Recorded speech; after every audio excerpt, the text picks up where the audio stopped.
3-color decks in Commander often find success in the format given their access to a wide variety of colors without getting as greedy on mana fixing as 4 or 5-color decks. Given the lack of a structured meta and the wide variety of options for what your commander is, it's subjective to say what commanders are the best in the format. In this case, we're looking at both statistics of how many deck lists for these commanders exist, as well as their success at more competitive tables to determine what 3-color commanders are the best in the format. And starts off at number 10, we have Rocco Cabaretti Caterer. This legendary elf druid costs X generic, 1 red, 1 green, and 1 white mana, and has 3 power and 1 toughness. When Rocco enters the battlefield, if you cast it, you may search your library for a creature with mana value X or less and put it onto the battlefield. This ability essentially makes Rocco into a Chord of Calling type effect that can search up any creature from your deck as long as you have enough mana. Green is known for its ability to ramp mana, especially in the Commander format. As such, it's not difficult to get enough mana to make Rocco a relevant creature. While many decks aim to build around their commander's ability, Rocco instead does the opposite, allowing your deck have all sorts of abilities Rocco can then search for. As such, Rocco decks in Commander often run various compact infinite creature combos to try and win the game with. If you happen to draw a specific combo piece, such as Karmic Guide, you can then use Rocco to search up a card that goes infinite with it. This offers Rocco decks an explosive angle that many other decks lack, where your commander represents a wide variety of game-ending threats. Commander, especially at high levels of play, is defined and dominated by searching the deck for the specific cards you need. Redundancy is the name of the game in competitive Commander, and as such, Rocco has risen quickly to be one of the best red, green, white commanders in the format. Beyond just being able to tutor at win conditions, Rocco is able to search whatever specific answer you might need given the board state. While most Commander decks run removal in some capacity, Rocco decks make the removal all the easier to access when it's tied to creatures. Rocco, of course, isn't perfect as a commander. To repeatedly search further cards, you'll have to recast Rocco and thus pay even more for command tax each time. But having access to a creature toolbox that gives you whatever answers you need when you need them as long as you have the mana for it shores up the weaknesses the commander has. Creature combo decks will only get better at time as more potential combo pieces get printed, and as such, Rocco's place in the format will only grow with time. And at number 9, we have Hinata Uncrowned. This legendary Kirin Spirit costs 1 generic, 1 blue, 1 red, and 1 white mana, and has 4 power and 4 toughness. Hinata also has the keyword abilities Flying and Trample. The former allows it to only be blocked by creatures with Flying and Reach. The latter keyword makes it so any damage over lethal it deals to a creature is dealt to that creature's controller. Both of these keywords do very little to push Hinata towards being so popular and playable. Instead, Hinata's strength comes from its interaction with targeting spells. Spells you cast cost 1 generic mana less to cast for each target that spell has, and spells your opponent casts cost 1 more to cast for each target. In some ways, this effect is very similar to classic commander Grand Arbiter Augustin IV, who makes your spells cheaper while taxing your opponents. This tax effect is especially potent in competitive commander, where most target interaction is chosen specifically because it's free to cast, and players need to be as mana efficient as possible. So any sort of built-in tax effect will assist a commander in being playable. But Hinata's real strength lies in its cost down effect. Specifically, Hinata interacts very favorably with spells with X in their mana costs, where X also determines how many targets the spell has. A key example of this is the sorcery Curse of the Swine, which costs X generic mana and 2 blue mana and exiles X target creatures and creates a 2 power and toughness board creature token to take its place. Curse of Swine normally requires a heavy amount of mana to remove multiple creatures. However, since each additional target makes the spell cost 1 more generic mana, and Hinata's ability makes the spell cost 1 generic mana less for each target, you essentially only have to pay the 2 blue mana, then the generic X cost pays for itself. This turns a card like Curse of Swine into a 2 mana mass exile effect that can clear away every notable creature your opponent has. Even spells that don't have X costs work favorably with Hinata as long as they have multiple targets, meaning that a card like Sublime Epiphany go from being balanced by their high mana cost to being massive swings in tempo and advantage. Hinata's ability can even go infinite with the right cards, such as the X cost spell Reality Spasm that can tap or untap X target permanents. You can use this to untap every permanent you control, including all your lands and any mana producing artifacts you might have. Then all you need is some way to repeatedly recur the Reality Spasm, such as Soulfire Grandmaster, which can put Reality Spasm back into your hand as it resolves. This not only nets you infinite mana, but also infinite spell cast and thus by extension, infinite storm count. Hinata's ability to make powerful yet expensive spells cheaper to cast while hindering your opponent just enough has founded a niche both in competitive and casual tables. It has led to being one of the most popular commanders in its color identity, despite being such a relatively recent card at the time of this video. And at number 8, we have Nekusar the Mindrazer. This legendary zombie wizard costs 2 generic, 1 blue, 1 black, and 1 red mana, and has 2 power and 4 toughness. At the beginning of each player's draw step, that player draws an additional card. Whenever an opponent draws a card, Nekusar deals 1 damage to that player. Nekusar's first ability functions in a way similar to Howling Mind type effects, where each player gets an extra draw on their turn. These effects have sort of existed since the early days of Magic. And as long as there have been ways to force opponents to draw cards, there have been decks built to punish them for doing so. Nekusar supports this directly with his second ability, pinging your opponent for 1 damage every time they draw, no matter the reason. This death by 1,000 cuts method of damage would put pressure on your opponent throughout the whole game as they draw through their deck.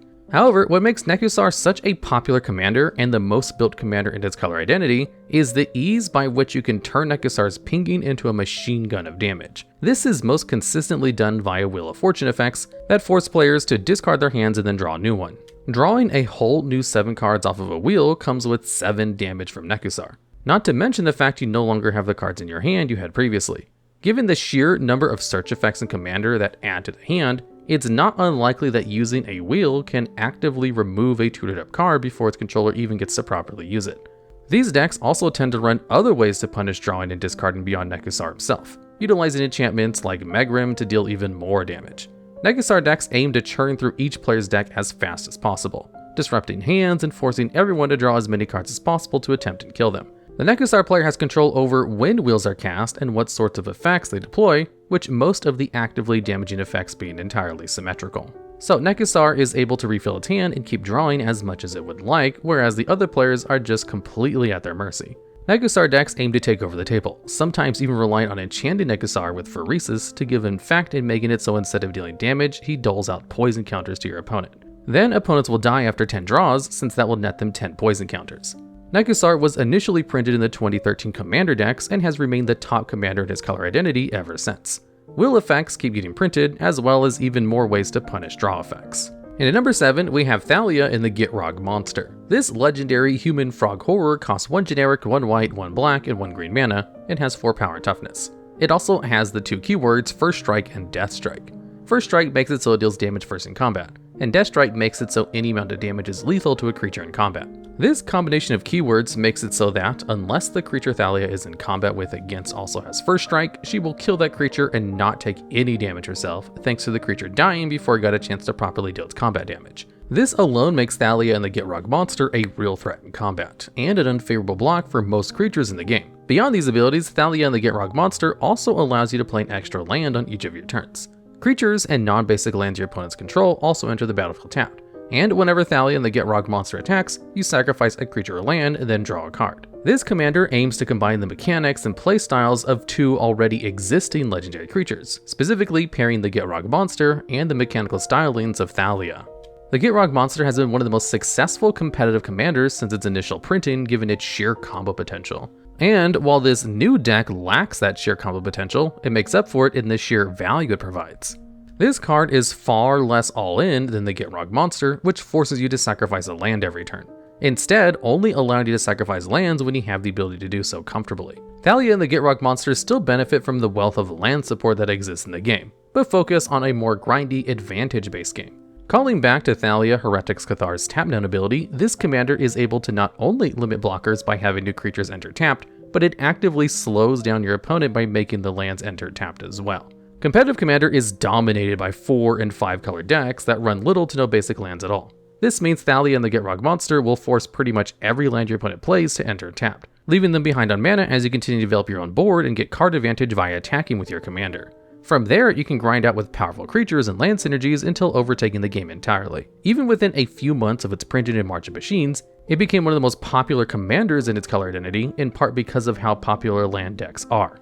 And even beyond the land synergies Thalia and the Gitrog monster offers enough flexibility and power in its abilities that all sorts of strategies, both casual and competitive, could consider running it. And at number 6, we have Isshin, 2 heavens is 1. This legendary human samurai costs 1 red, 1 white, and 1 black mana, and has 3 power and 4 toughness. Isshin's abilities make it so if a creature attacking causes a triggered ability or a permanent you control to trigger, that ability triggers an additional time.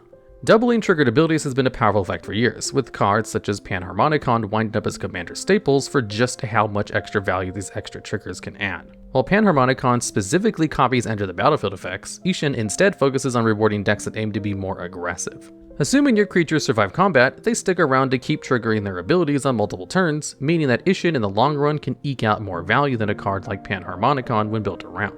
Isshin decks aim to swarm the board with small creatures with relevant attack triggers that Isshin can copy. There are many creatures that make opponents lose life equal to the number of attacking creatures, and attacking with multiple instances of this effect that are then doubled by Isshin can wind up dealing massive amounts of damage to each opponent before blockers are even declared. Considering just how many attack triggers have been printed throughout Magic's history, Isshin decks have no shortage of options for filling out their slots.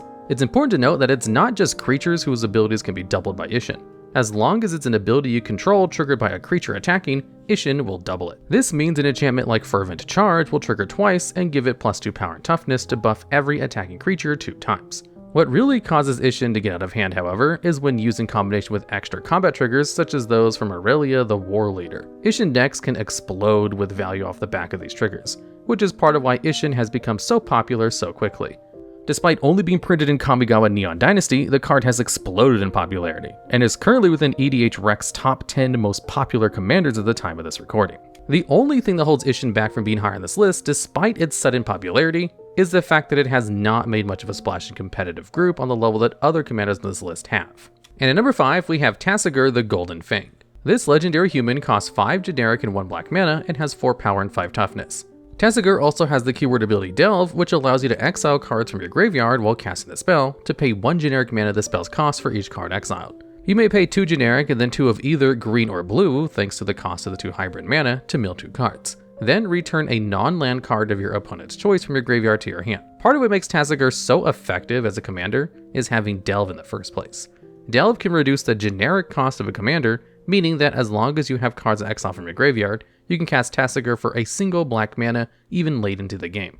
This is made all the more potent when considering how Delve actively makes Tasigur's activated ability stronger. Since your opponent gets to choose which non-land card to put back into your hand, they'll have free range to try and give you the worst potential card from your graveyard for the current situation. Tasigur's Delve ability allows you to exile away irrelevant cards before your opponent has a chance to force them back into your hand. While you rarely have full control over the exact choice your opponent can make, it's certainly not hard to make it so your opponent has very little option but to give you the card you want. That said, however, the multiplayer nature of Commander offers a Tasigur player arguably even more control than one might expect. A common line of play for a Tasigur player is to essentially police the table and check all other players' threats by rebuying the same counterspells and removal spells over and over again. If one player plays a scary threat, the Tasigur player can activate their commander and ask one of the other players to give them back a counterspell so they can stop it. By pointing the interaction at a different player, the player you ask is far more likely to give you the card you want in that situation. In this way, Tasigur decks have an increased ability to grind as well as essentially always threatening interaction as long as they have the mana available. Tasigur as a commander requires more deal making and negotiating than the average commander, but in doing so can outlast even some of the grindiest decks. Tasigur's main home is in the competitive format, where the levels of must-answer threats are so high that a Tasigur player may be relied on to keep the game from ending multiple times a turn cycle. If there was any point against Tasigur, it would be the prominence of other, arguably more popular commanders within its color identity. But while Muldrotha the Gravetide may be more popular by play percentage, Tasigur's popularity alongside its competitive pedigree earns it a spot on this list. And at number 4, we have Tivit, Seller of Secrets. This legendary Sphinx rogue costs 3 generic, 1 white, 1 blue, and 1 black mana, and has 6 power and toughness. Tivit has the keyword ability Flying as well as Ward 3. Ward makes it so whenever Tivit is targeted with a spell or an ability an opponent controls, it is countered unless they pay 3 generic mana for the ward cost. Tivit also has the ability Council's Dilemma, which triggers whenever he enters the battlefield or attacks. When it triggers, each player, starting with you, votes for evidence or bribery. For each evidence vote, you investigate, which creates a clue token that allows you to pay 2 mana and sacrifice it to draw a card. For each bribery vote, create a treasure token which can be tapped and sacrificed for 1 mana of any color. Tivit also has an ability to give you an additional vote while voting, meaning that with a full pot of 4 commander players, each Council's Dilemma trigger will net you 5 artifact tokens. Generally speaking, your opponents will almost always give you clue tokens considering how powerful treasure tokens are. But even then, your own votes will net you treasure tokens to use for mana production. More importantly, however, these 5 artifact tokens just so happen to give you enough artifacts to tap and activate Time Sieve, which will give you an extra turn for doing so. This means Tivit and Timesieve can take effectively infinite turns as long as you have opponents. Since each time Tivit attacks, you'll generate enough artifact tokens for another extra turn. While this is not a true infinite, since eventually one of your opponents will die to commander damage and thus only generate 4 artifacts with an ability trigger, there are ways to still win off the back of this. If you get all of your opponents down to one more swing until losing to commander damage, and then have a few mana rocks or other stray artifacts to sacrifice, you can get just enough turns to clear the table. Timesieve can even sacrifice itself for that very last activation. And this is just the win condition with Tivit that requires the least cards. Including Academy Manufactor will make every vote produce a treasure, clue, and an additional food token as well, and finding ways to flicker Tivit will also allow you to get more tokens. Tivit has found success in competitive Commander even in spite of its high mana value because of its strong color identity and access to compact combo lines. Even when not used for a combo, the clue tokens and treasure tokens provide further card advantage and ways to use those cards. Tivit checks pretty much every box for a strong commander, and has quickly become one of the most dominant choices for its color identity. And at number 3, we have Chulane, Teller of Tales. This legendary human druid costs 2 generic, 1 green, 1 white, and 1 blue mana, and has 2 power and 4 toughness. The keyword ability Vigilance makes it so Chulane does not tap to attack. Chulane also has triggered abilities whenever you cast a creature spell that allows you to draw a card, and then you may put a land from your hand onto the battlefield. You may also pay 3 generic mana and tap Chulane to return target creature you control to its owner's hand. The power of Chulane comes from just how quickly he can snowball advantage. Small creatures like mana dorks tend to lose out on value in the mid to late game, yet with Chulane on board become cantrips that replace themselves with the card drawn off the triggered ability.